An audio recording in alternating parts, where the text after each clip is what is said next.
World Economic Forum has nothing but praise for what he calls the economic miracle of Vietnam, whose growth allegedly rivals that of China.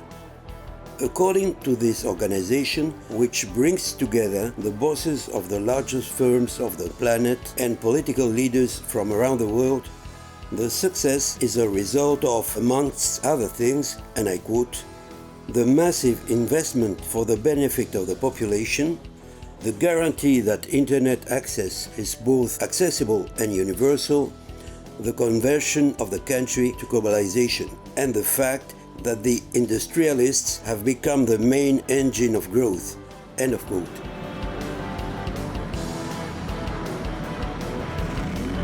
Visiting tourists wandering around the center of Ho Chi Minh City, the economic capital of the country, can clearly see it's an enormous building site.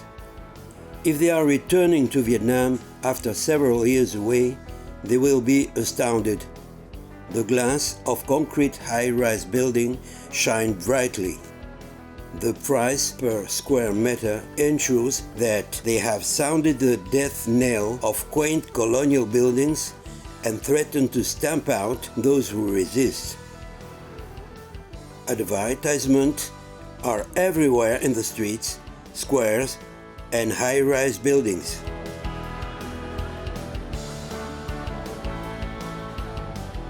The omnipresent Communist Party is not resting on its laurels. It advertises itself on giant lit-up panels amongst brands of cars, cosmetics, and real estate companies. It sits center stage in the capital, Hanoi.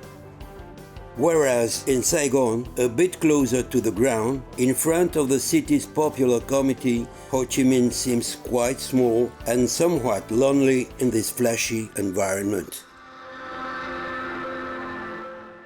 To illustrate a superficial and fleeting view of reality, the Vietnamese have a good metaphor. Pass on horseback while watching the flowers. But what is behind the flowers? I think economic growth is continuing, but the most grandiose dreams of humans revolve around the right to freedom, the right to life and the search for happiness. For example, the right to express yourself and the right to speak freely, to be able to say what you like in the way you want, or demonstrate. I want to demonstrate against China, but it's impossible. The police stop me from leaving my home. My dreams and essential rights cannot be satisfied. It's the worst attack on freedom, the worst torture, and the worst damage that can be inflicted on a human. However, I am always looking for a way to talk, and today, by giving this interview, I am exercising my right to freedom. I am not afraid because it's my right. This film, with its improvised shooting, aims to be a loudspeaker for women and men struggling to cope, who, despite the danger of repression, which they are well aware of, have asked to be given a voice. They all live in Vietnam.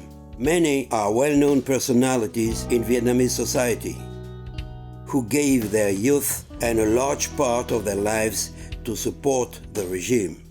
Others are modest, anonymous voices who talk about their suffering and their anger, dreams of happiness and combats for lives violently taken away, a feeling of abandonment, a mixture of dismay and revolt when transients and diggers transform hard lives into empty, ruined ones.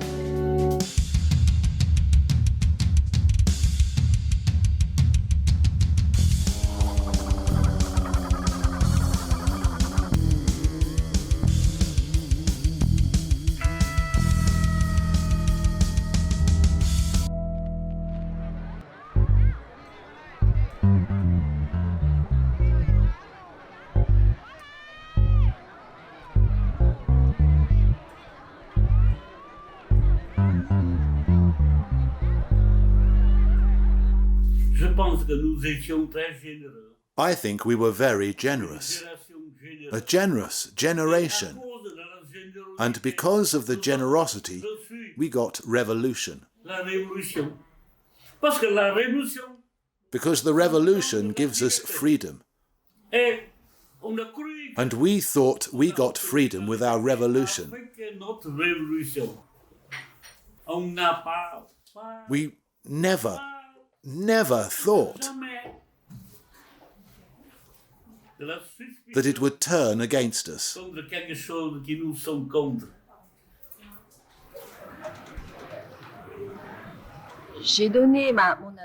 I gave up my adolescence, my youth, and naivety as a young girl in solitary confinement cells, tiger cages, and being tortured.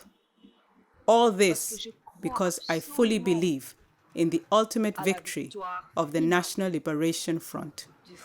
I fully believe in the peace that must return to my country.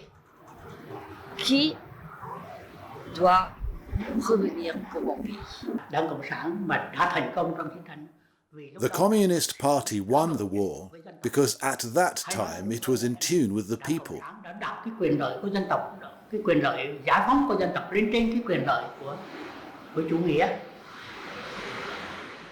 It put the popular interest of liberation above ideology.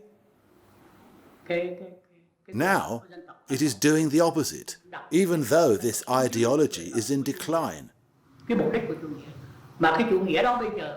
Now, the power obtained is used by those who have it to become interest groups in society.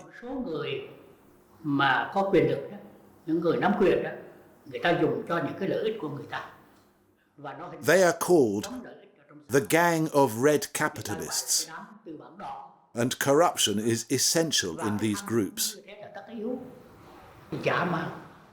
It's barbaric. This regime does not deserve to continue anymore.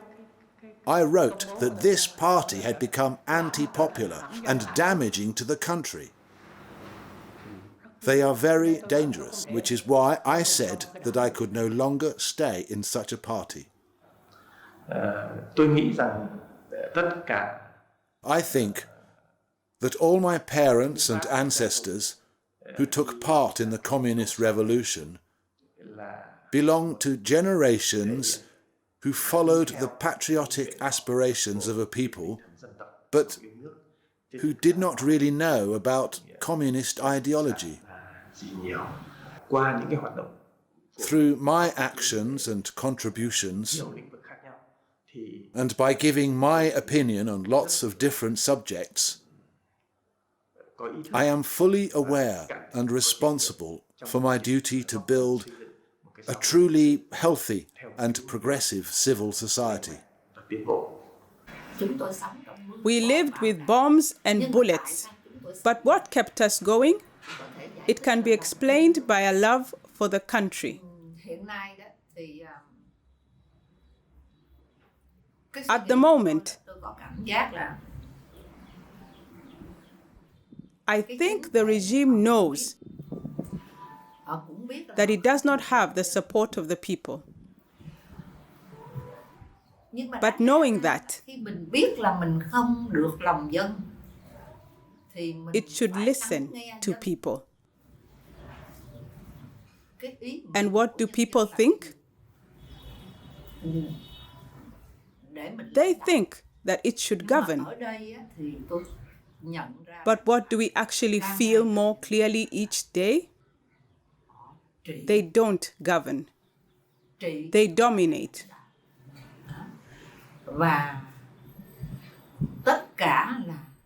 Everything that is said, heard, and thought must follow their orders.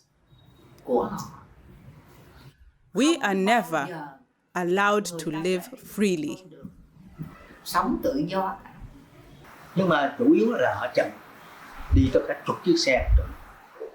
They surrounded me with dozens of motorcycles and followed me to my school for autistic children in Cu Chi.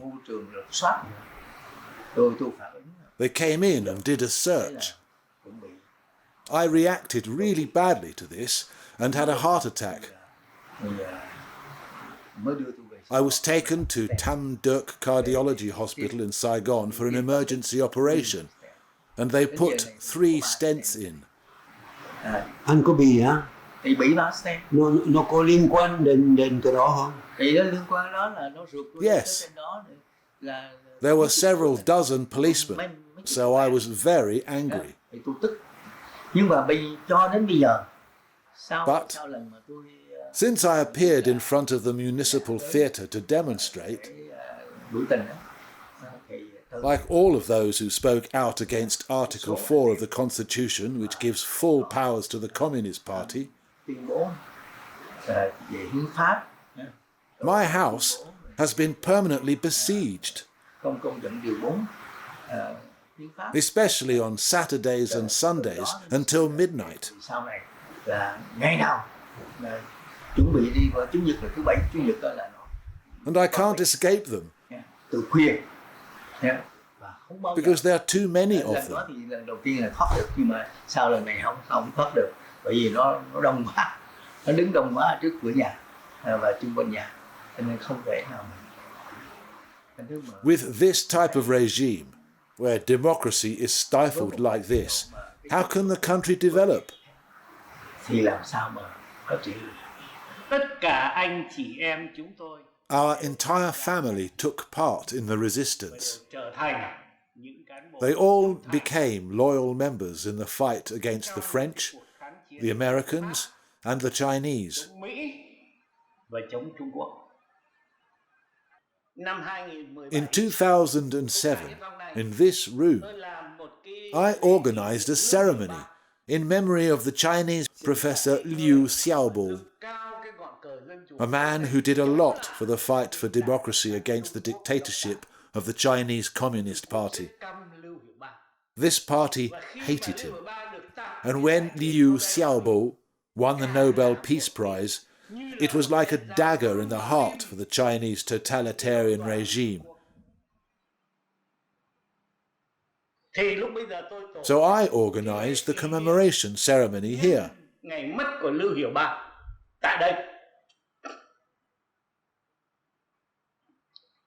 Và tôi cho đó I think it was the straw that broke the camel's back khiến người and led me to being excluded from the party. đòi tôi khai trừ tôi ra khỏi đảng. Tất cả những If we want to solve all these questions, corruption, education, health, etc., it has to be done at the level of the political regime. In other words, it must be changed. What is this regime? It is a totalitarian, dictatorial regime. If we change that, then we can solve the other issues. There are people who say to me that we have become the prisoners of 2 regimes. It is a bit like that. The old regime put us in prison, and now, even if it's not actual detention, it seems like prison in your own home under the current regime. People trusted me. And then I was trained to be a journalist. And I worked with the resistance in the jungle at Radio Libération until the 30th of April 1975, when the fighting ended. Throughout this entire period, despite the fierce war and our very difficult conditions, I was always optimistic.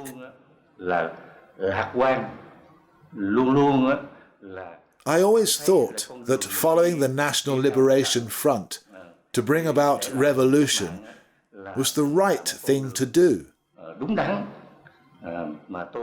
I was very proud of my life, which I thought was on the right track. I thought my combat was wonderful and very romantic. Nhưng mà cũng là rất là đẹp, rất là thi vị. Và tôi vào I followed the National Liberation Front when I was just 15 years old. At 21, I joined the Communist Party. Cộng sản Việt Nam. Thì đến năm 2004 And it was in 2004 thấy là when Đảng Cộng sản on seeing that the regime was thì cái thể chế, cái nhà nước on seeing that the regime was độc tài, dictatorial and toàn trị, totalitarian, I realized I no longer agreed with it anymore. So I handed in my resignation. In 2006, the party organization gave me permission to leave. They said it was to follow my dreams. But I told the leaders very clearly that it was because I had lost my faith.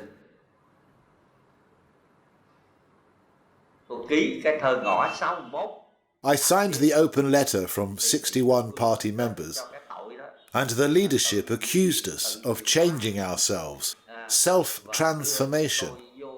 It summoned us before the Propaganda and Education Committee in Saigon.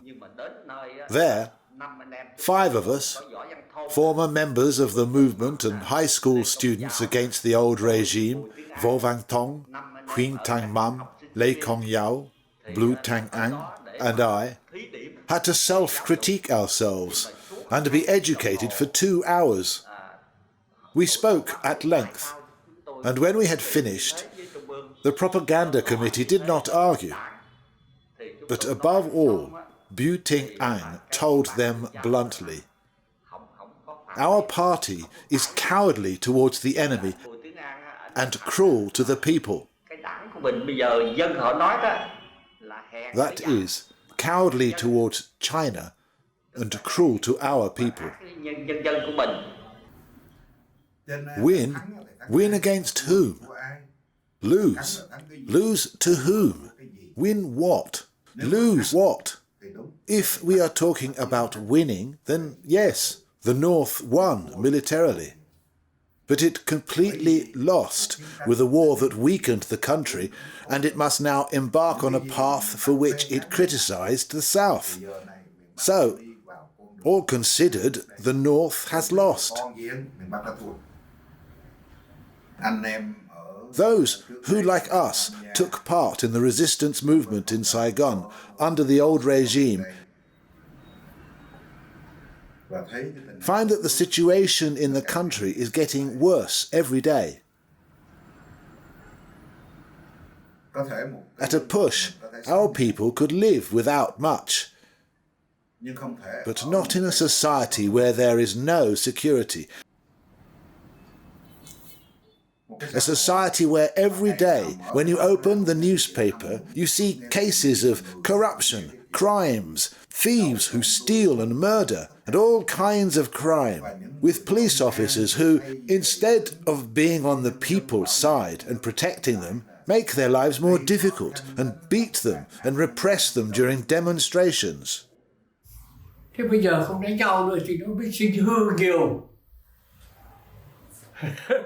Now that the fighting has stopped, they are no longer mobilized for victory.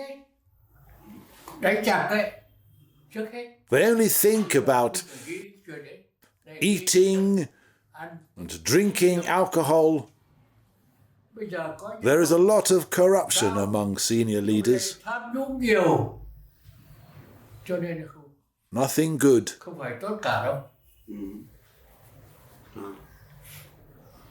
Thể chế chính trị của Việt Nam nó có phải thay đổi hay không?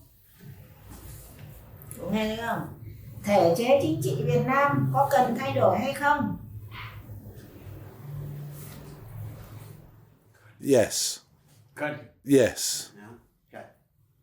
Above all, we need democracy. Có cái nền dân chủ. Without democracy, we have nothing.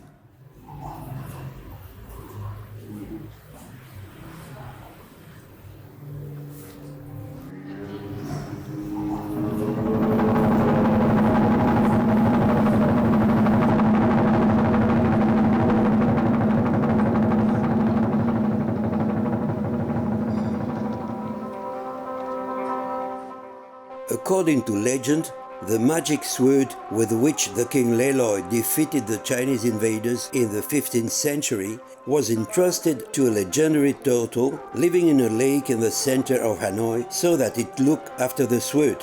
it would return it when there were any new acts of aggression from the north. In 2016, a descendant of this old turtle was recovered drowned from the lake, just a few days before the opening of the 12th Congress of the Vietnamese Communist Party. Some see it as a bad omen for the independence of the country. Phải trở lại một cái vấn đề mà lịch sử thường nói. This brings us back to what history often refers to as the curse of geography. It is the historic tragedy of Vietnam that it is next to China. Man can escape, but land can't. This curse means that the Chinese are rushing towards Vietnam, and our country is threatened with losing its land in the future.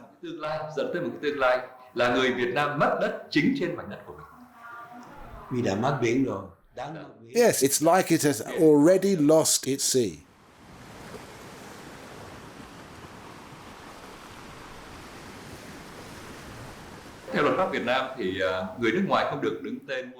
According to Vietnamese law, foreigners are not allowed to buy land in their own name. So, they try to do it in a roundabout way. When we talk about foreigners here, they are mainly the Chinese. They buy land through nominees, people they are close to, acquaintances, or business intermediaries. No one and no organization dares to put any official figures on these acquisitions, but there are plenty of them, and the Chinese have actually built neighborhoods. New neighborhoods, not old ones. Like, for example, in Da Nang, Saigon, Hanoi, in the middle of the capital.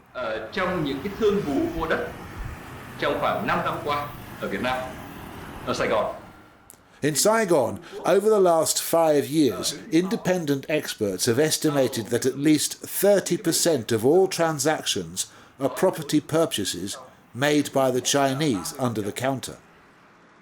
Other figures given by brokers and direct intermediaries are more pessimistic and estimate that these acquisitions are more like 50 or 60%. The Chinese are also buying land in coastal areas, in Da Nang in particular, where there are new entirely Chinese neighborhoods. The Vietnamese authorities are not interfering with this, just like they can't set foot in China's industrial zones. In Nha Trang, there are a lot of Chinese people. So in some places, if you go for a walk in the evening, 90% of passers-by will be Chinese.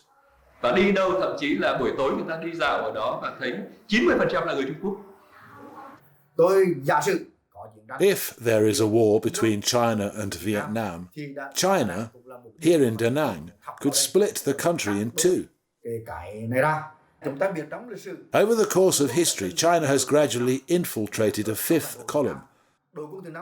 This fifth column had already been organized during the anti-American resistance to help Vietnam by preparing uprisings and unrest in the Chinese community in Saigon, and by placing sleeper agents throughout the country to guide the troops when the time came for a potential invasion. This was the case on the northern border in 1979.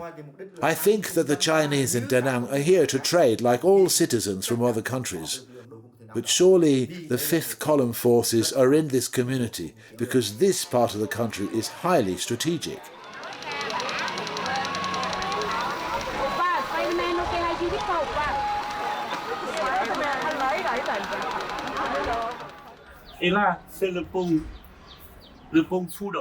And here is the Fudong Bridge. From this side you can go to Bac Ninh, Bac Yang and then Lang Song. You know, every night I sit down here and count the convoys of trucks going from China to Vietnam.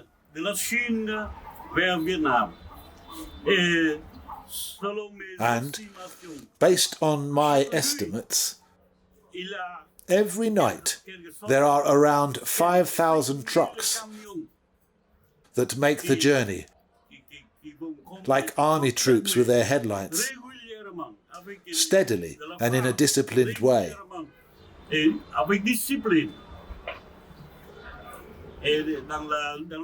And in the morning, during the day, they go back. Maybe with empty trucks, maybe full ones. I don't know. It's not my job. I'm just here to think about the traffic. Traffic is domination. The invasion has already happened. Now it's domination. We need to think about and rethink relations between Vietnam and China. It's not easy, and it will not be sorted out quickly. Speed doesn't matter, it takes time, and time always goes by slowly.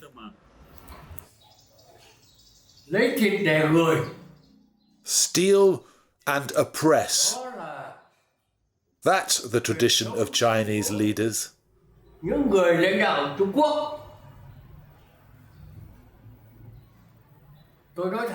I'll say it frankly. Steal and oppress.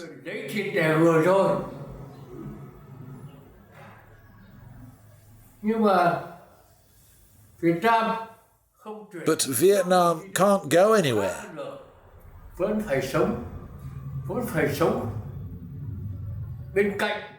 It must continue to live alongside this voracious giant.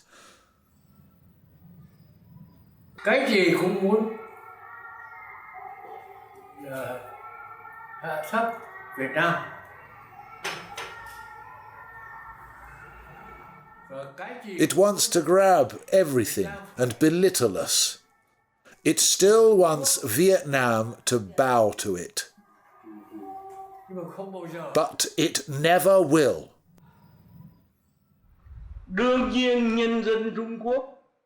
Of course, the Chinese are Vietnam's close neighbours. They are like all peoples, a source of friendship and bonds. But the people cannot fail to be influenced by the ruling class. That's why, when we are against China, we are not against the Chinese people, but against the expansionist ideology of a greater China. This ideology has existed since earliest times, but especially in the recent period of Deng Xiaoping, at the end of the last century, and Xi Jinping right now. And this expansionism has become much more dangerous. More dangerous because it is developing in the name of socialist ideology. And in the name of this ideology, it deceives both some of the Chinese and some of the Vietnamese people. Among them, the group of leaders such as Nguyen Phu Trong, President of the Republic and Secretary General of the Communist Party, who personally still talks about Chinese leaders as comrades with the same ideology.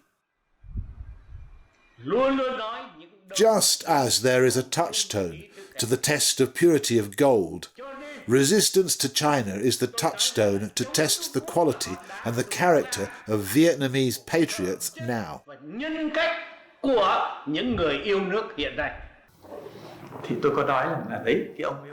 I said to this senior figure and comrade, in the eyes of many parts of society in the country and abroad, amongst those who know Vietnam, who love it and feel responsible for it, you, the members of the political bureau, look like cowards. là những người hèn. Các anh có thể có những cái biện pháp. You can take diplomatic measures or keep a certain equilibrium, Cân bằng như thế nào đấy. but you must show in front of the entire population and the world that the Vietnamese Là các anh không hèn. and Vietnamese leaders are not cowards, because kind people protect and support the weak, not cowards. Nhưng nếu người ta đụng đến đất nước, If China commits acts of aggression, we need to stay dignified. không được để người ta từng bước một lấn chiếm. Don't let them repress our compatriots at sea in such an awful way. Don't let them invade us step by step. Don't let them take Annam Gate off us. Don't let them take back tens of kilometers in Ban Yok, our northern border, or elsewhere.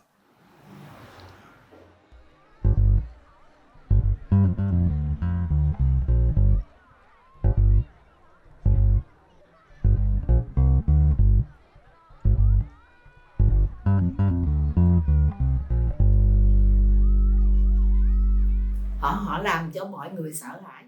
They scare everyone. Tôi tự chính bản thân Just in terms of myself, how can one say that I am reactionary? một người như tôi mà làm sao phản động được trời. Tôi tự hào. I am proud to say that I am more patriotic than them. Không? Họ giữ. This regime is not patriotic. Nếu họ yêu If it was, it would show it against the theft of the Paracel and Spratly Islands. Hả? Nếu họ yêu nước thì họ If it was, it would stand up to the destruction of the sea by the Chinese company Formosa, là tàn phá who have been polluting the sea for decades. mà nó trầm tích cập 10 năm nữa vẫn còn độc hại. Hả?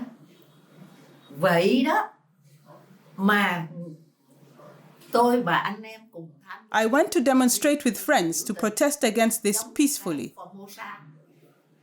and I was arrested. Và tôi I have been arrested many times là vì á, là for taking part in the commemoration of the Vietnamese victims of Chinese aggression hoàng in the Paracel Islands, the Spratly Islands, and on the northern border. I am showing gratitude to those who have died for my country.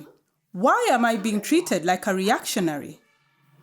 tôi đã I have often been very angry to see that the tombs of those who have died on the northern border have been desecrated and the names and inscriptions scratched off and removed. The anniversary of the 30th of April 1975, the day the South was liberated, is celebrated with great ceremony. But isn't the war of the 17th of February 1979 even more impressive? It was a war entirely focused on resistance to foreign aggression, to protect the homeland. It took place over a very short period of time against 600,000 soldiers. In our history, we have never been invaded by 600,000 soldiers in one go. We have never had so many enemy troops on one of our borders. It was a huge war. But the authorities won't let the people commemorate it. So we comrades, we ask ourselves, who does this party work for?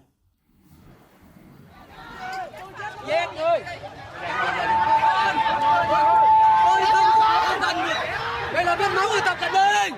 Vết máu người Tập Cận Bình. Vì Tập Cận Bình mà tôi bị đánh.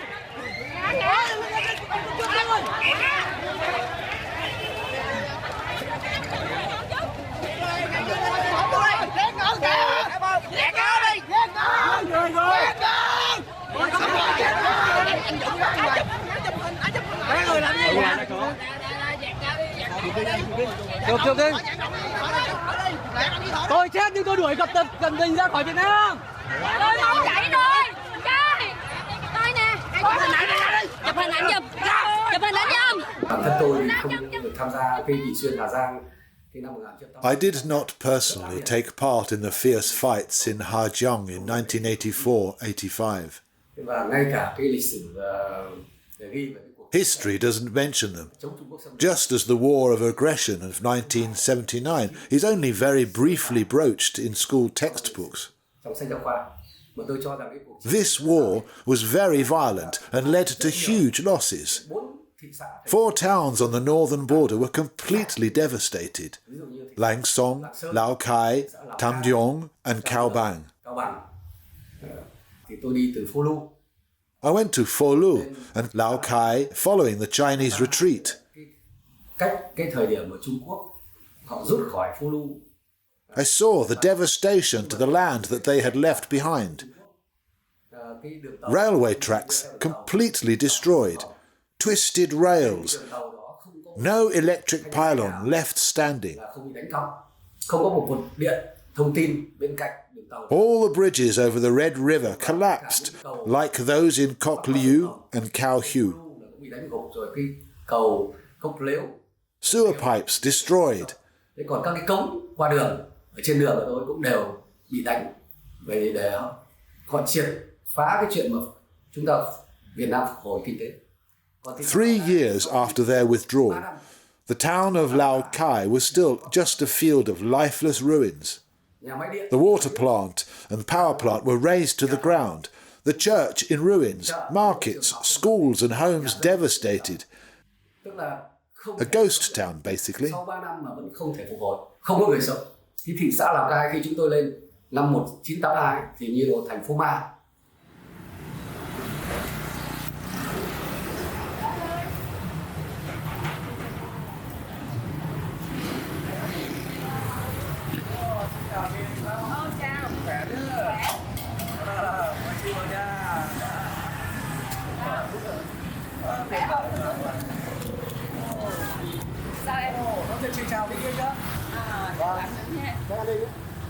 Ở đây nó có nhiều camera đó, kia 2 cái này, còn kia chốt dân phòng kìa. Une dizaine de caméras par là, à gauche à droite. Il y a un kiosque de milice. Còn hiện nay có 2 nhân viên có cái xe hơi đáng ngờ đấy. Deux bánh canh qui sont là. Hơi đáng ngờ. Deux bánh canh qui sont là. Xin chào. Chào bánh canh.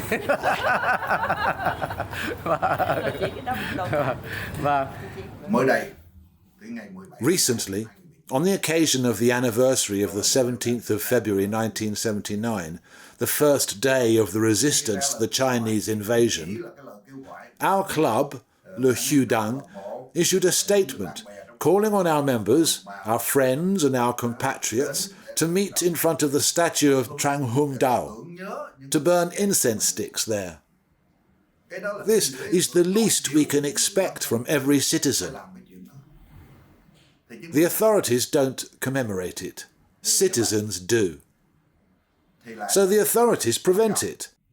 They are so frightened that people will gather that they have removed the cauldron in which the incense sticks are burnt from the foot of the statue. It is an insult to our ancestors and General Trang Hung Dao. It is an insult to the sacred idea the Vietnamese have of their predecessors, who sacrificed themselves so that they could live. It is an insult to Vietnamese ethics, which can be summarized as follows. When we drink water, we must always think of those who dug the well. On 22 March 2019, in Bagdang Avenue, which runs along the Saigon River, the legendary general who vanquished the Chinese invaders in the 13th century is still under guard, stripped by the municipal garbage collectors of the ceremonial cauldron which kept guard at his feet. It was moved to 33 Vortisau Avenue, where everything is under control. Relegated to behind the entrance gate, the poor immigrant cauldron was added as window dressing to the 2 regular cauldrons, one set in front of the statue and the other just in front of the temple. On 14 March 2019, My friends from the Lê Hiếu Đàng Club invited me to commemoration of 64 Vietnamese soldiers massacred in 1988 by the Chinese War Navy on the island of Gagma Johnson South Reef in the Spratly Islands. We were to meet at the temple of Hung Vuong Kings in Tao Dang Park in the center of Saigon. The day before, everything was peaceful.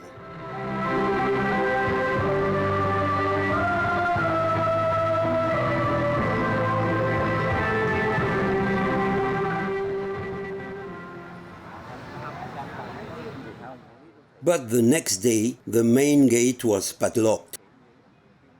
Only the side gate gave access to the courtyard where the cauldron for the ceremony was located.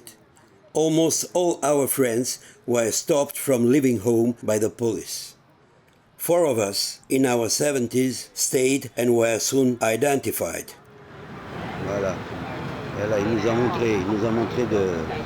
montré du téléphone. Il nous a repérés déjà.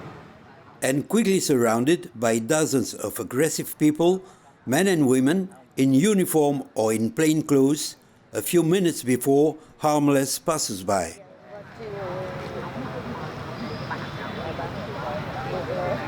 Cảm nha. Ông này ở ngoài ông quay. Dạ. Dạ. Không có chụp. À, có phải chú đi chung đoàn với không? À dạ. Sorry sir, no picture in this temple. Không có tiếng Anh nữa. Why? Because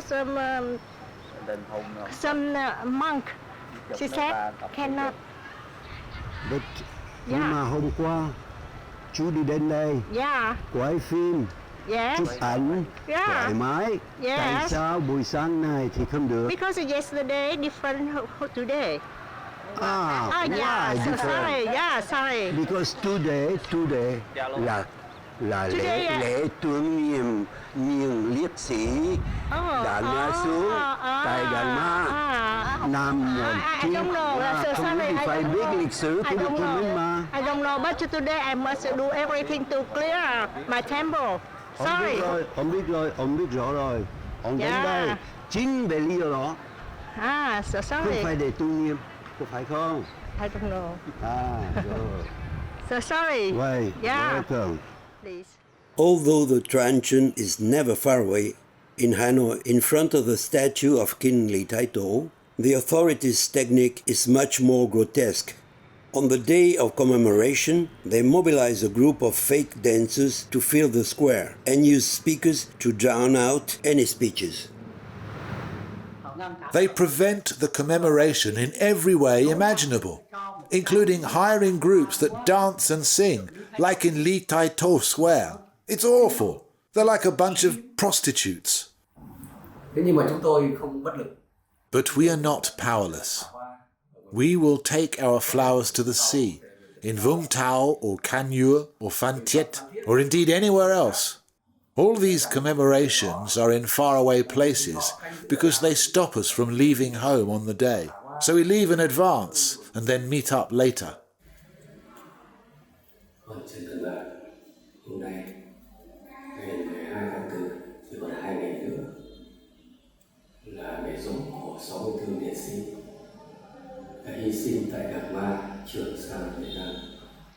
We meet at one of our homes. It's like having a demonstration at home.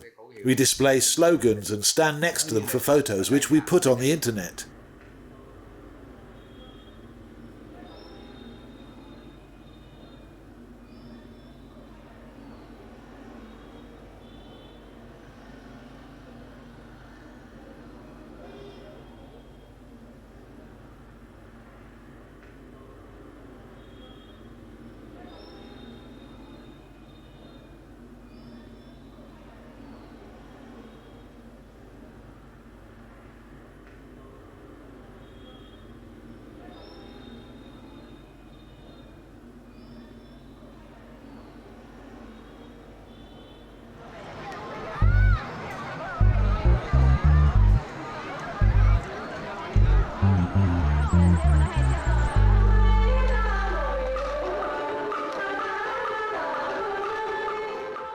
The fishermen in the center of Vietnam, close to the Paracel Islands, would have a lot of reasons to commemorate the sacrifice of 74 soldiers of the old regime who died defending the archipelago fully annexed by the Chinese Navy.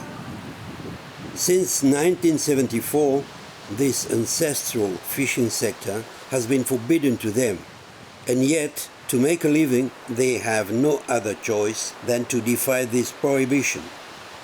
Thousands of them have already paid a high price, some with their lives, without protection or real help from their authorities, who keep their poverty and their anger under control.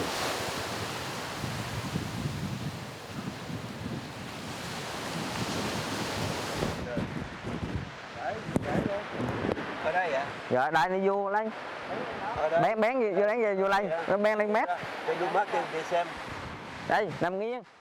The bullet entered my armpit here, went through the shoulder and hit my eye. Bén đây, vô đây rồi nó bén lên luôn, nó sạch luôn. And I was hurt here too.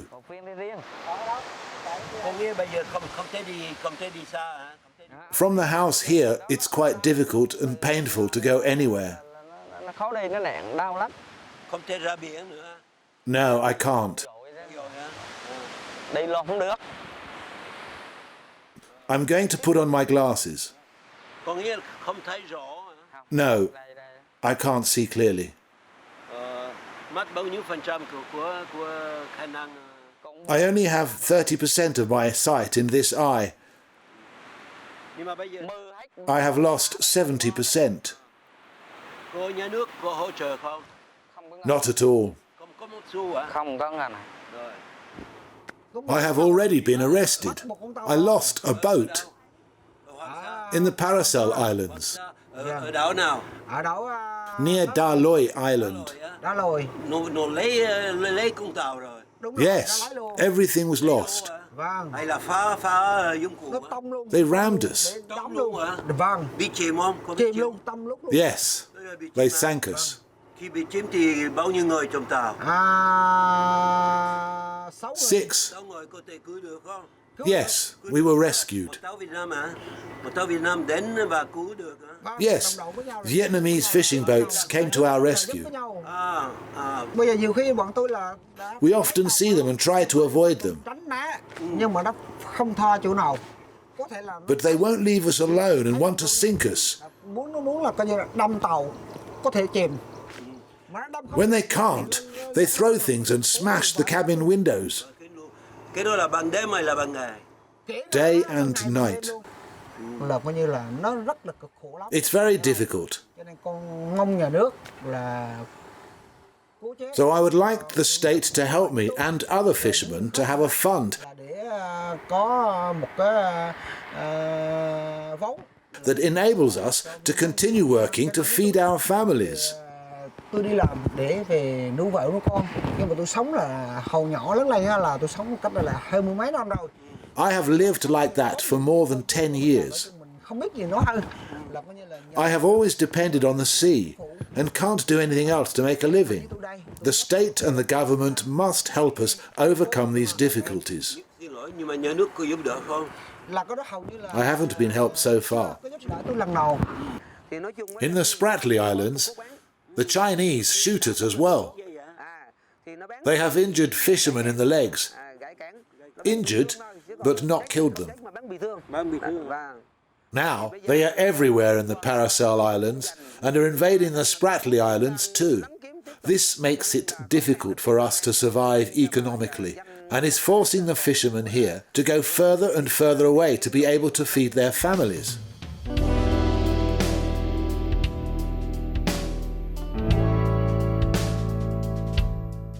So the blue boats venture out, consciously or not, into distant waters under sovereignty of foreign countries, like in New Caledonia. Beyond the dangers of the journey itself, on dilapidated boats, the adventure often ends, depending on the country, by the loss of the vessel, the crew being attacked by native fishermen or prison. with returning to the country, the twofold penalty of being banned from fishing for 6 months and having to pay a substantial fine, and, in the most tragic cases,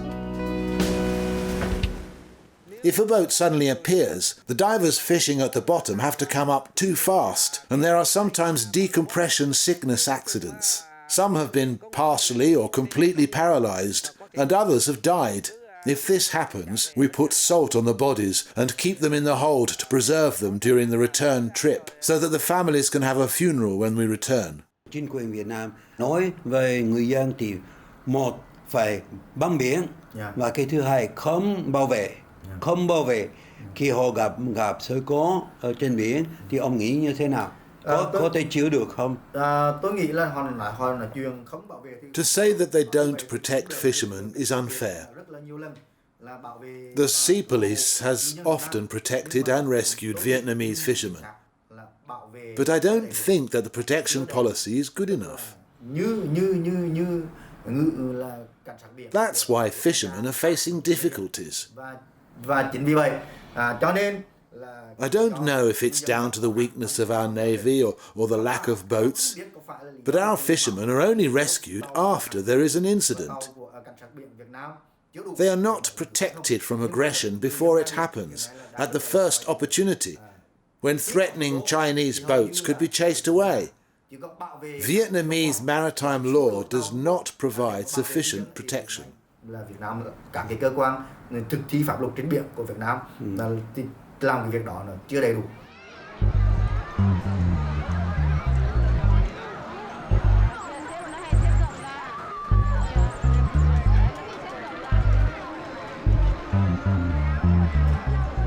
Này tôm cá chết đây ngay đây này, tí để đi biển sạch cho mô, đi tắt lên đây ngay bài đây này, tí hỏi các anh mô. Này, tí nhá tí này đi để tí về đây mà ăn nó xem này.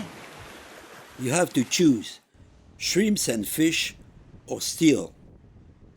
This was a response given to the English population of this poor region of central Vietnam by the representative of the giant Taiwanese steelworks, Formosa. Over 300,000 families were affected since the sea was poisoned for years by chemical pollution. This was an additional layer of misery piling up on their already miserable daily life. During all these years, when the Vietnamese authorities allowed local or foreign ecocidal societies to develop, such a disaster never occurred. Of course, people have no other choice than that of sea fishing, because it has been a part of their life since the dawn of time. They demonstrate it for their survival. As if to reinforce the cynicism of the Formosa leader, the authorities rewarded protesters with a truncheon and with prison. One of them was sentenced to 13 years for filming, photographing and broadcasting scenes of beating by the red flags, these gangs of militia who were wrapped in the national flag while attacking demonstrators. All legal actions against Formosa have been dismissed by the Vietnamese court. As for the derisory financial compensations, they were distributed by the authorities according to their will in a shady way. Cái bản doanh Formosa đặt tại Kỳ Anh, Hà Tĩnh, không xa đây bao nhiêu. Formosa has established its headquarters in the village of Kỳ An, Ha Tinh province near here. And the Formosa disaster not only affected the provinces of Ha Tinh and Quang Binh, but also affected Quang Tri, U Huế, and the whole country.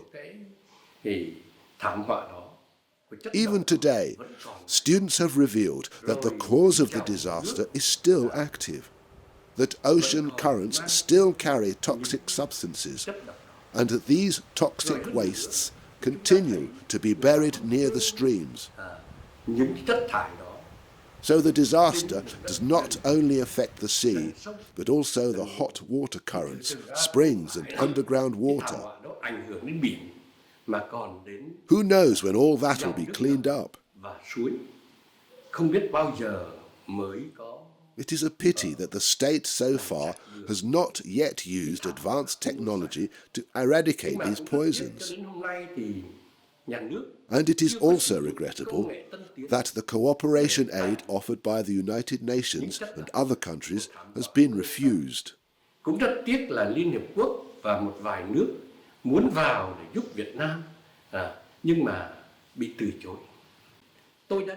To understand the problem more clearly, I spent a day and a night at sea with them. We only caught a few fish, despite the fact that we unrolled the nets for more than 30 kilometers. There are no more fish in this area. And if they fished further out to sea, the fuel costs would be too high, and they would encounter Chinese boats.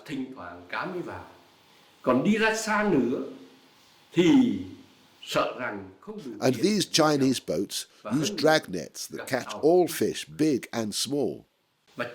This puts our fishermen in a terrible situation.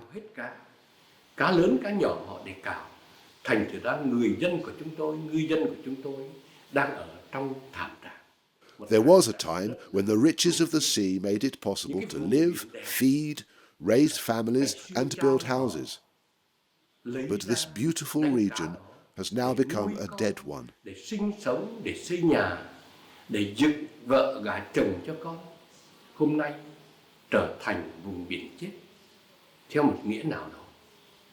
Và chính vì vậy, it is for this reason that children who just finished college try to leave for Taiwan, Thailand, Japan, Australia, or die in deadly containers like the 39 victims found recently in Great Britain. It's very painful. So we ask the question, why?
During decades of a not so distant past, generations of Vietnamese farmers paid a very high price in the hope of keeping their lands or taking them back.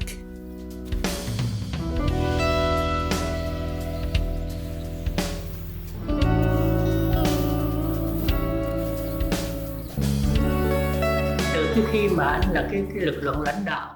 Once, you were the leading force in 2 wars during which the people were your bedrock and power base, and you turn your back on them and betray them. Let me repeat what I think. There is no part of society that has been more deeply betrayed than farmers. But more than 70% of our people are farmers. This means that you are betraying the people. Hơn 70% là nông dân. Tức là anh phản lại dân tộc. Vietnamese law states that the land is the collective property of the people, but at the same time mentions that it is the state which administers this property and therefore its use when transferring it to the people. There is a blatant contradiction here between the first point and the second one, because the true owner is whoever assigns or withdraws usage.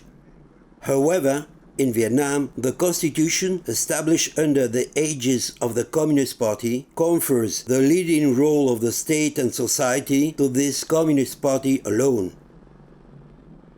It is therefore it who administers the land as it wants and which grants or takes back use of it according to its law.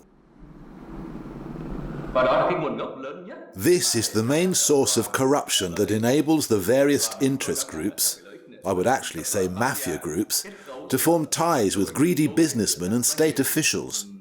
Tham lam và một số các chính khách, các quan chức nhà nước và đẩy đuổi người dân. They hound the inhabitants out of the areas they have their eye on by buying the land at a very low price or even extorting it out of them for nothing.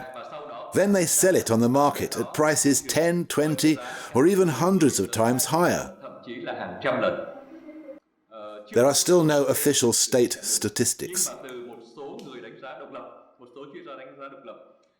But according to estimates by some independent experts, the number of victims of these extortions of land, directly or indirectly, as well as the numbers of those affected, amounts to several million people. Every year, thousands of claimants fill the courts and demand justice. And I can say that from north to south, there are more and more of these situations. For example, in Hanoi itself, there has been a real uprising since 2007 in the village of Dong Tang. Despite attempts to discuss the issue, which lasted 5 years, anger exploded when the police, the army and the party authorities launched their offensive to proceed to the requisition of 99 hectares of agricultural land in the village of Dom Tam for the benefit of the army-owned Viettel group. The villagers called for a revolt like the Vietnamese did in French colonial times. The women neutralized and disarmed a section of 35 mobile guards without violence. They will be their guests for 3 days in the village house of culture. Mr. Ledinkin, 90 years old, including 55 years in the party, who was seriously injured during the course of the assault, says, They immediately handcuffed me. They shoved a rag in my mouth. They covered my head with a woolen hat. Despite the handcuffs, I managed to remove the hat. I spat out the gag and threw the hat in the plainclothes police officer's face to my right.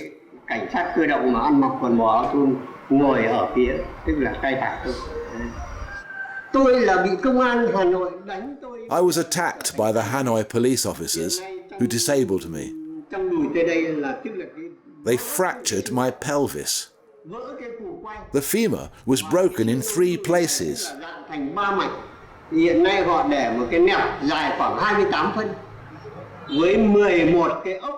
I was given a 28-centimeter prosthesis with 11 huge screws in it and 2 plates to keep the prosthesis in place. I had 17 stitches. Whenever I walk, it makes a noise. Click, click, click, click. And each time I move, it's very painful.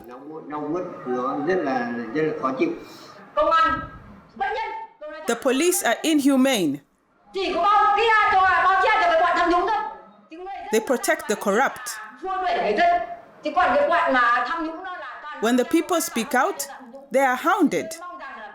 Only those who are corrupt are protected. We need the whole country to unite to eliminate the tumor that is corruption, so that we can earn a living in peace, simply and normally. If anyone thinks they can invade these lands and seize them without official papers, then the people of Dong Tam must fight until the last drop of blood to protect them. Province of Binh Dung, 1,800 kilometers to the south of the village of Dom Tam and 30 kilometers from Saigon. Still, thousands of hectares requisitioned by the provincial authorities. Among the victims, thì vào cái thời điểm mà ở tỉnh Bình Dương á, Before they planned to take the land from us to create an industrial complex,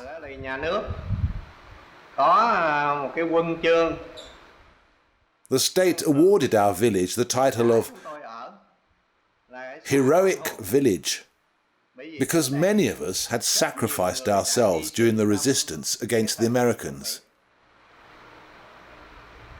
When I went to meet the deputy director of the province's popular committee, Mr. Tran Van Looy,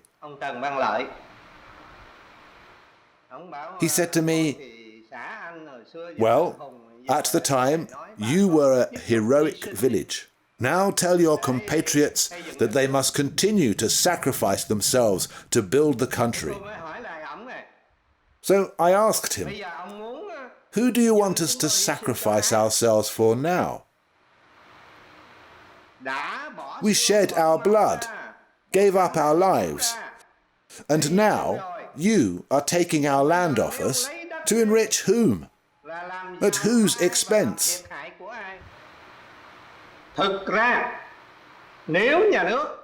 If the state took our land and property to build hospitals, schools, or military zones to resist the enemy, we would be ready to sacrifice ourselves. But clearly, they take our land to give it to businessmen who sell it to a foreign country and divide it into plots to make it more lucrative. They pay us 30,000 dongs per square meter, which they resell for 20 million dongs.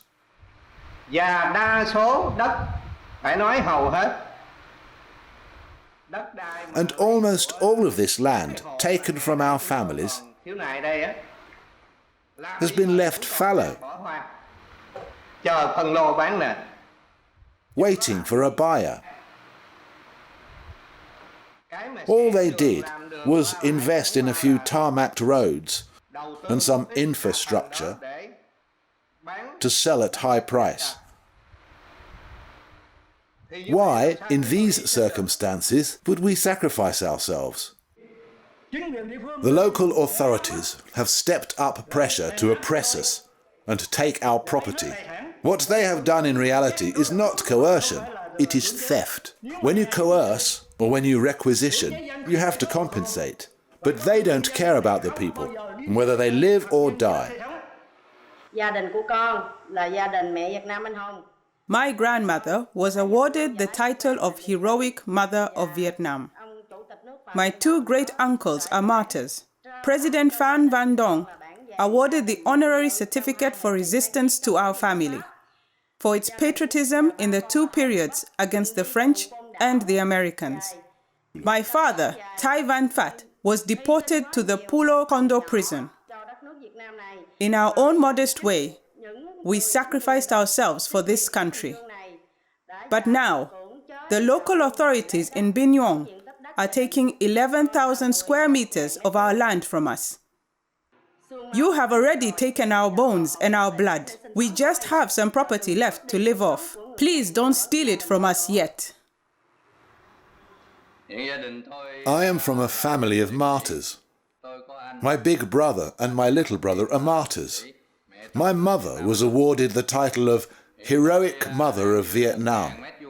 I currently own 1 hectare of land. In 2003, the authorities in Binh Nhung province planned to build a provincial industrial and services complex on our land. In 2006, 2007 and 2008, they decreed the requisition in 2 or 3 waves. With each requisition, they mobilized forces of militiamen, soldiers, police officers, several hundred people, to encircle the area and forbid us access to it. Those who did not comply with this were arrested. What can you do when you have nothing to fight with? You're tempted to give up. But since then, we have continued to fight our case. We will never give up. I shouted at the injustice. I went to Hanoi, got a banner, and I wrote, "I demand that the Prime Minister sort out the illegal requisitions in Bingyong Province." I shouted and shouted every day until the day when the authorities in Bingyong Province asked the police to send me back here by force to solve the problem. And up to now, there has been silence. Now, I am full of hatred. I made sacrifices for the revolution. I helped the revolution. But now the revolution is stealing my land. I helped the state, which is abandoning me and starves me. I am sad and cry day and night. I constantly complain. And I will continue until the state takes an interest in my situation, until the day I die. I have asked my 6 children to continue the fight after my death, until we succeed. If the state does not give me the money, it can at least give me my land back so that I can feed my family. 4 hectares of land. On the 1st of September 2009, they arrived with bulldozers to raise my rubber plantations, paddy fields and 3 houses to the ground. Since they have now lost interest in my fate and have not given me back my land,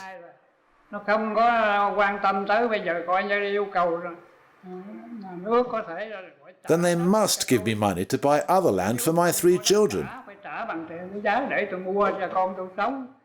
They are already quite old and have not had a home for the last 9 years.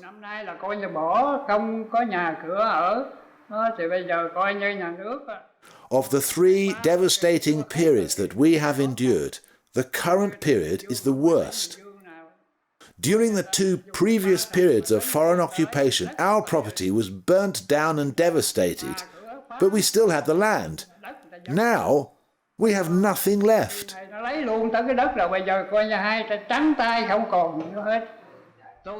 I have 4,100 square meters of land that my ancestors left me to live off. In 2003, the authorities in Bingyong Province took this land from us for 30,000 dongs per square meter. At that time, 1 kilo of pork cost 40,000 dongs. How can you accept this kind of payment? Then it was suggested that the payment be increased to 63,000 dongs, when the price per kilo of pork went above 80,000 dongs. How can I accept this payment? In exchange for my land, I have just enough food for a few days.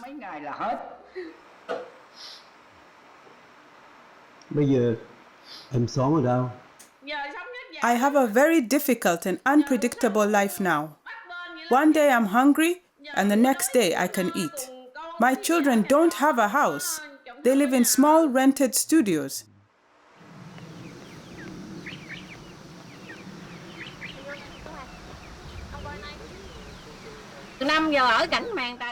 The sky is my mosquito net, and the land is my mat. When it rains, the roof has plenty of leaks. We lived thanks to the industrial plantation, but since it disappeared, we have nothing left. Now it's all hunger and poverty. My children only eat because of small casual jobs. 4 hectares of land requisitioned at 40,000 dongs per square meter, while they sell it for several tens of millions to investors.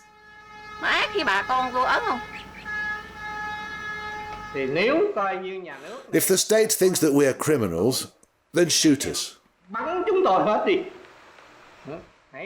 Be humane and just kill us. Don't make us die slowly.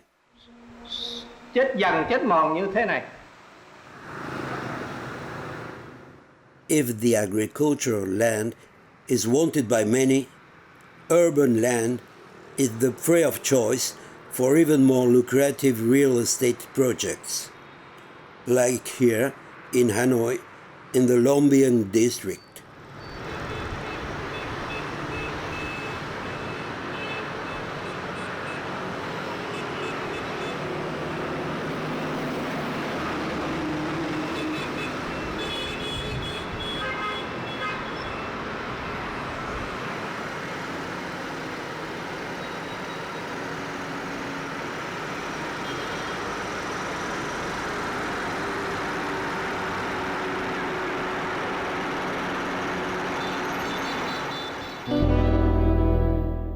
In the heart of Saigon, nearly 20 years after the requisition of 60 hectares of land, there is still a massive tension surrounding the issue. In this sector, called Tu Tim, of the 3,000 families affected at the outset, 115 continue to seek justice, while others ask to return to live in their place of origin, while today's politicians seem determined to cover up some of their predecessors. Not far from there, a month before new lunar year, 112 families, most of whom belong to the Catholic community, has to flee from an army snapping up the land. More than 1,000 men and women, wearing helmets and masks, with their loudspeakers, truncheons, diggers and bulldozers. Ăn cướp của người ta đêm nay ngủ không có được đâu. Đêm nay là nhồi máu cơ tim mà chết hết. Không sao đâu, không có phải lo. Ăn ở ác thì sẽ gặp ác.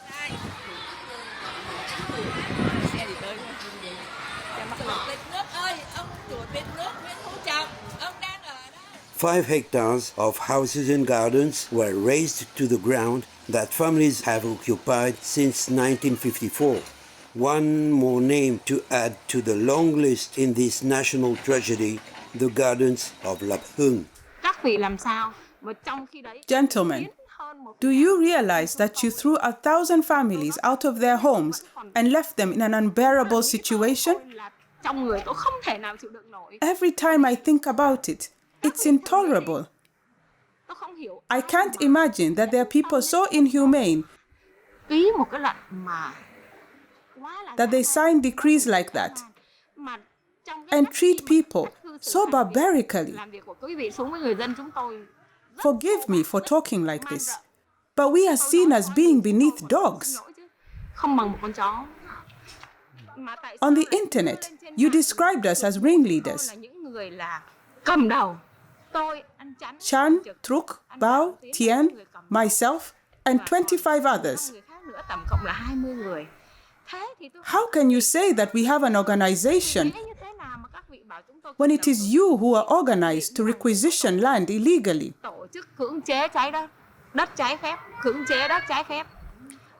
And organized to steal our land and our property, whereas we are just ordinary people who have lost their property and are suffering because of it.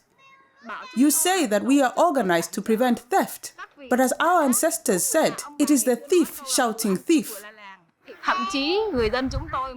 When we organized a press conference, the journalists who came only gave your point of view. They are scared to tell the truth. Những thanh niên đeo khẩu trang bịt mặt và đã đàn áp bà con. Young people wearing protective cloth masks to hide their faces roughed us up and arrested us. Đeo khẩu trang và đã bắt bớ chúng tôi, đàn áp chúng tôi. Riêng cá nhân tôi. They pulled me by my hair and hit my head against a vehicle. Lớn đã khống chế tôi bằng mọi cách, túm đầu, túm tóc tôi và đập đầu tôi vô xe. Và trong khi đó they beat me savagely without me knowing who was doing it. Cũng không biết mặt mũi người ta như thế nào, nhưng mà người ta đã. I was forced into the vehicle and I refused. Một cách rất là dã man và tàn bạo. Thì khi mà người ta bắt tôi để dồn ép tôi lên xe thì tôi đã chống cự lại. Khi mà tôi đã chống cự lại, a man roughly put his hand between my thighs to force me to get in. Tay vô háng tôi và bóp tôi một cái và bắt đầu là quẳng tôi lên xe một cách không thương tiếc. Sau đó, another man next to me groped me. He touched me while he made out he was calming me down. Faced with his indecent behavior, I threatened to make a complaint about him. He told me not to threaten him because he was a security officer. Hai người phụ nữ mặc áo dài rất là tri thức cho hai người phụ nữ đó. Two intellectual-looking women in áo dài fully undressed me to look for documents on me. xem trên người tôi có mang giấy tờ hoặc bất cứ cái gì giấy tờ gì có liên quan. Because I had filmed to get proof of the assault Quay phim để and file a complaint. làm cái bằng chứng cho dân oan chúng tôi. Sức khỏe của tôi cũng không được bình thường rồi. Sau đó tôi As I was not feeling well, I asked to go to the bathroom, đã theo tôi từng bước một. Không cho tôi đóng cửa. and they followed me and refused to let me close the door. Then I was threatened, but I did nothing. Đe dọa không They được. tried to win me over, Dụ dỗ không được. and then increased the pressure in the interrogation by repeating questions like, Ai là người xúi giục? who made you do it? Who is the ringleader? Who paid the inhabitants to fight the government? How much? Và để chống lại chính quyền. Không chịu ăn. Đây, mẹ lau tay, mẹ lau tay đã. Sang. Sang không được kêu chị đi làm giùm. Thật ra chúng tôi biết rất rõ họ rất là khó khăn. We know that they are really struggling. Gia đình của họ là Most families are labourers. là công nhân thôi. Rồi They grow vegetables, and when it is Tet, the Vietnamese New Year, they harvest. để mà bán cho những ngày Tết. But when at that point the state destroys this harvest, they have serious economic problems. Kinh tế rất là khó khăn. Cho nên là That's why we, the lawyers who decide to defend them, miễn phí và thù lao. do it entirely for free and refuse any financial help from any organisation or individual. Bất kỳ tổ chức nào cả.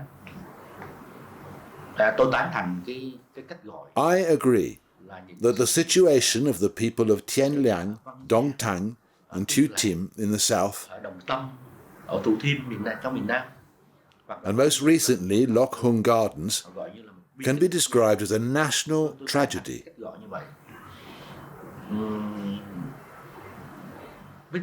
As a lawyer, I say there is a solution to the problem. I speak from a legal point of view. Our law is unsatisfactory. It is the same in all countries. It needs to be improved. Quá trình thì luật pháp mới có thể hoàn chỉnh được. However, it would be good enough to apply it correctly and completely as was intended. Với cái ý thức về tôn trọng pháp luật. This would already be very good for the people and make our society much more attractive. Điều đó xã hội cũng sẽ trở nên tốt đẹp hơn rất nhiều rồi.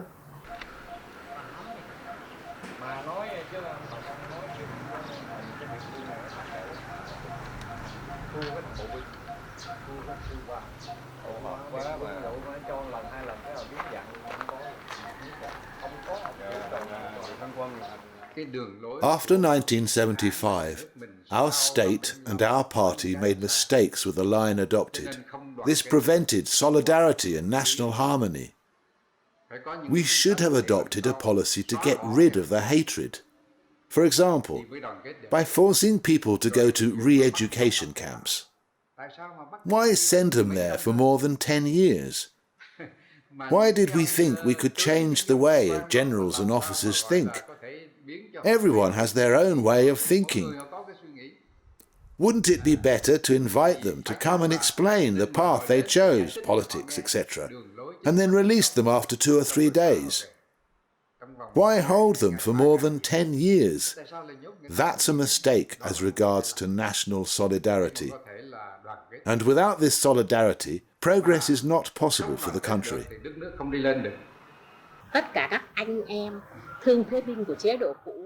All the mutilated or disabled old regime soldiers receive no help from the state. Some of them are severely disabled. No arms, no legs, or no eyes. Some beg, others sell balloons, and others incense sticks. The jobs the most disadvantaged do. Those who are in better shape will drive motorcycle taxis, but they will have to disguise their disability to ensure they have customers. 7 or 8 years ago, they could count on getting a small amount of help from the church or pagoda 2 or 3 times a year. But for 2 years, they have had nothing or very little. The authorities are now present in churches or pagodas. And now these disabled people have nothing left. For example, in the Church of Jesus the Savior, these disabled people are not allowed to return to receive donations, even for free medical care. Those who do it are summoned in the evening to speak with the local police, and sometimes all day the next day, without good reason. They scare these already poverty-stricken men.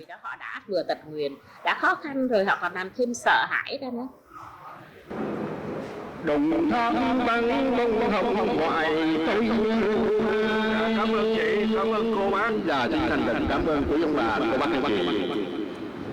Và con em đến đây xin quý ông bà, cô bác anh chị mong. Mocking themselves over their sad fate, they simulate a collection in a song in honor of my visit. Đầu đường chia nên mong những lời cảm ơn. Công sức lao động của chúng tôi hôm nay xin biếu anh, xin anh nhận giùm cho. Rồi, cảm ơn nhiều. Và như vậy thì ông Tây, ông Pháp này trở thành thực dân nữa. Bóc lột anh em, đại lao động mà lấy tiền. Then we must say goodbye. Rồi xin phép chào anh hai nha, em về trước nha. Chúc anh được nhiều sức khỏe nha, vạn sự an lành. Chúc sức khỏe. Đẹp lắm, chuyện gì không? Bữa nào phóng không nổi nữa là về sắp lên đường rồi đó, còn phóng được là còn ngon. Để tự nhiên. Làm bao nhiêu năm rồi. Ghét thì được không? Được không?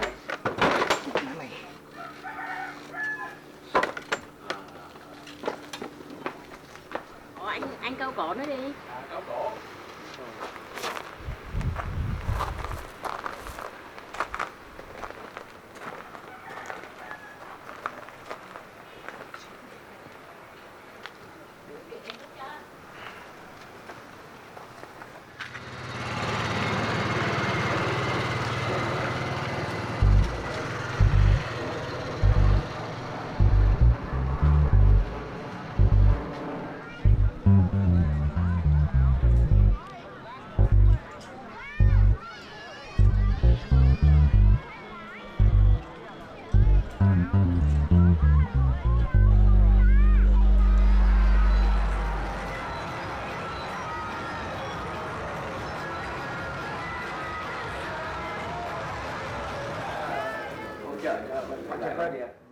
First meeting of the year for the Association of Independent Writers at the Soida Cafe in Saigon.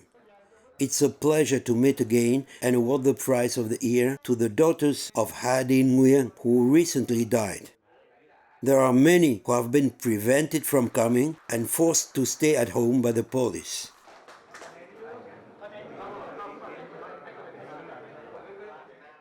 At the back of the room, there are 4 security agents.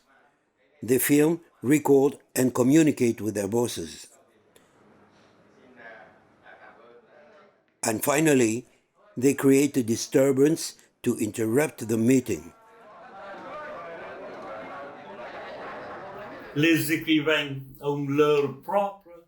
Writers have their own imagination, their own illusions, and their own ideal. These are real writers and real poets.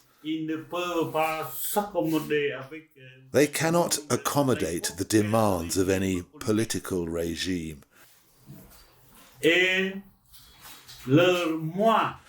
And their ego is so big that any criticism would lead to World War III. pourrait déclencher une troisième guerre mondiale. Meeting of the Le Hudang Club at the Duan Vien Café in Saigon to discuss of concerns, talk about the latest police harassments, exchange analysis of the situation in the country, and to decide on the activities to be carried out. But the meeting ended badly.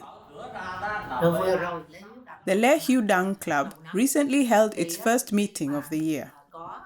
For the occasion, we invited our dear friend André Menras, and then we went to eat with the journalist Vo Van Tao, who came from Nha Trang to get medical treatment.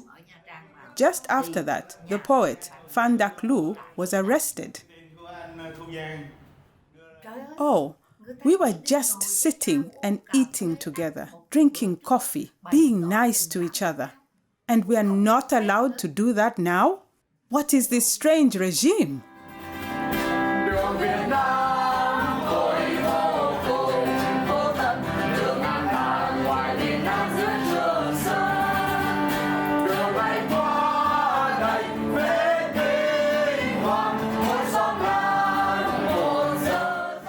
The song is also suspected of subversion, especially when it brings the friends together.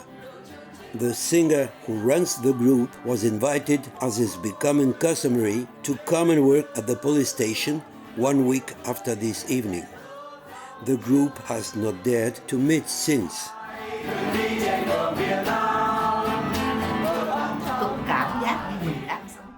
I feel like I'm living in a storm. I am sad about this regime that uses the police to do whatever it wants. I don't hate police officers. They do it for food and clothes.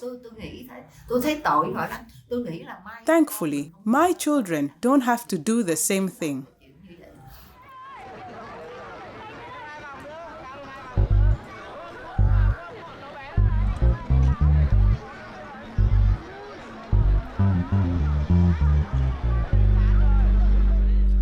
The authorities have never wanted to acknowledge the presence of political prisoners in Vietnam. I was imprisoned twice. The first time was in 2007, when I returned from an internship in the USA. Accused of wanting to overthrow the people's government under Article 79 of the Penal Code of 1999, I was detained in Camp B14 in solitary confinement. It was terrible, because the space was extremely small, designed to be airtight, dark and oppressive, to create an atmosphere which makes your flesh creep.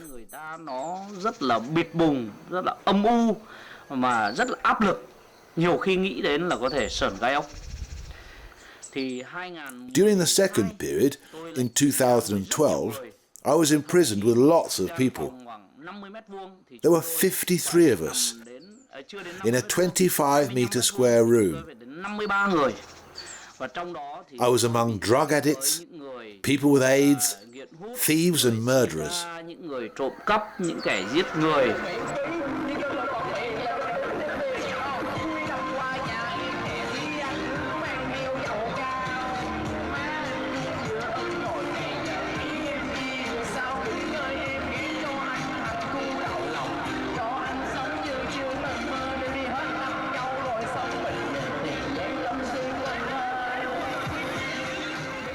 Trên con có bị thiếu vợ không? Dạ có. Yes. Có bị nghe điện thoại không? Dạ có. Yes. Làm sao biết? Thì chắc là mẹ con gọi cho con. Because my mother called me and told me that the police were coming to our house every day to harass her. Người ta làm khó làm dễ gia đình con, được ngày nào cũng xuống nhà con hết. Công an. Công an. Công an. Mẹ sợ không? Mẹ khóc, mẹ sợ mẹ gọi cho. My mother is very scared and cries. When I took part in the Freedom for Vietnam movement, before she thought that those who protested against injustice were reactionaries, to the extent that she did not acknowledge me as her son for a while. Và có một thời gian thì mẹ con tơ con. That was because of a lot of pressure from the police. Mẹ con gọi cho con khóc và tơ con. I just want to make our country better and fairer. I sacrificed my youth for the good of the country, but I feel almost on my own and abandoned. In a society where the crowd goes one way and you go in a different direction, you are abnormal. Firstly, I feel guilty towards my mother and those closest to me because I'm not young anymore and I still haven't done anything for my family yet. But when I'm at a loss, I think of one very simple thing. As we say, when the country is lost, the house is in ruins. Losing the country is like losing your family. I am fighting for the essential cause, the country.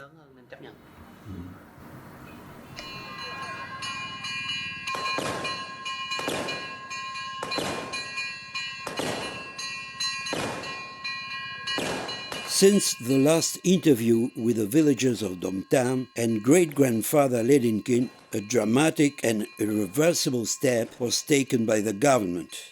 On the 9th of January 2020 at 4 a.m., 3,000 combat police went to war. They stormed the village of Dom Tam, located several hundred meters from the land they wished to requisition, which they could have easily occupied without attacking the village. The Ledinkin family home was their main target. He was shot twice in the head and once in the heart. His wife had been severely beaten because the police wanted her to confess that she and her husband were holding grenades, and she refused. 3 police officers lost their lives in the assault by falling into a well. They have since been presented by the government-backed media as national heroes, shown as example to young people. The official versions of the raid given by police generals contradict each other. The requests for a commission of inquiry in the country and abroad are being ignored. Arrests are increasing, and national television has been broadcasting many confessions of alleged terrorists with haggard eyes and swollen faces. Visits by lawyers have been prohibited. The funeral of Ledinkin took place under close surveillance. Financial help for the victims has been blocked by order of the Vietcong Bank. The disproportionate violence of the authorities against the villagers of Dom Tam and the savagery of the execution of Ledinkin has made him a martyr and a symbol of peasant resistance to illegal expropriations.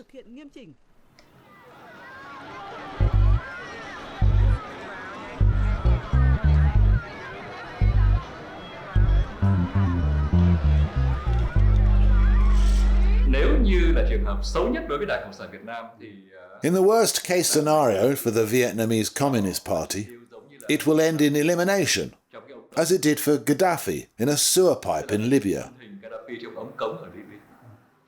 The image is highly symbolic.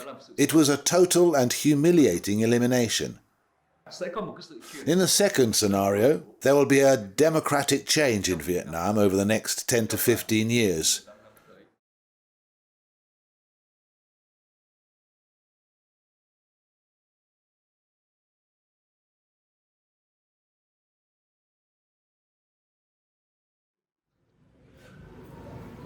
I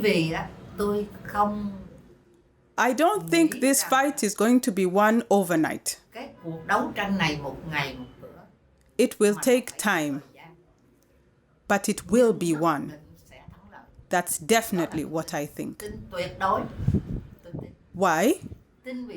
Because there are still many people who love their country. There are still many brave people. There are still many smart people who know.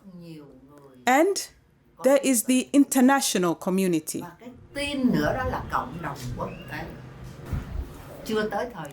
This is not the time. That's all.